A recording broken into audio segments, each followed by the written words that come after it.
voted. Remain Theresa May refuses to reveal how she would vote in a second Brexit vote.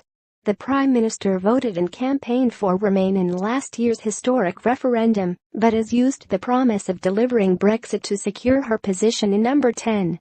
However, Theresa May, during a live LBC radio phone-in, refused to answer if she would change her mind if the referendum was rerun. Presenter Iain Dale asked the question several times to the Prime Minister, who simply insisted she will be delivering the will of the people and taking Britain out of the EU by March 2019. She said, "Well, I don't answer hypothetical questions."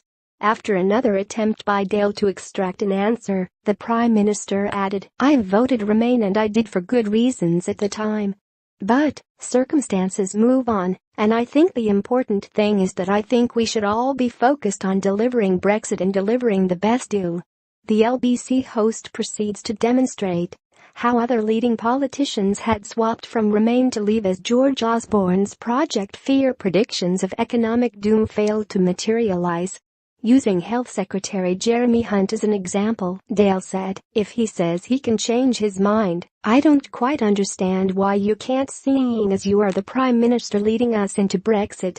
Mrs. May replies, "Yes, and I'm the Prime Minister ensuring I'm going to deliver Brexit for the British people." Shutting down any potential second vote on Britain's EU membership, Mrs. May adds, "But we are not having another referendum, and that's absolutely crucial." In the wide-ranging interview, the Prime Minister also admitted she cannot guarantee the rights of UK citizens living in other EU countries if Britain fails to strike a deal with the EU. An estimated 1.2 million Britons live on the continent and could be affected if no Brexit deal is struck. Mrs. May said, "The point is that there are certain rights that pertain to somebody who is an EU citizen here in the UK by virtue of being an EU citizen, things like benefits they are able to access in relation to their home country and in relation to the UK.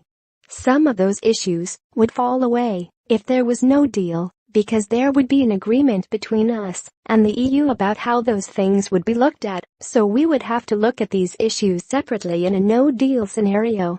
On the rights of Britons living in Europe, the Prime Minister added, "We don't know what would happen to them.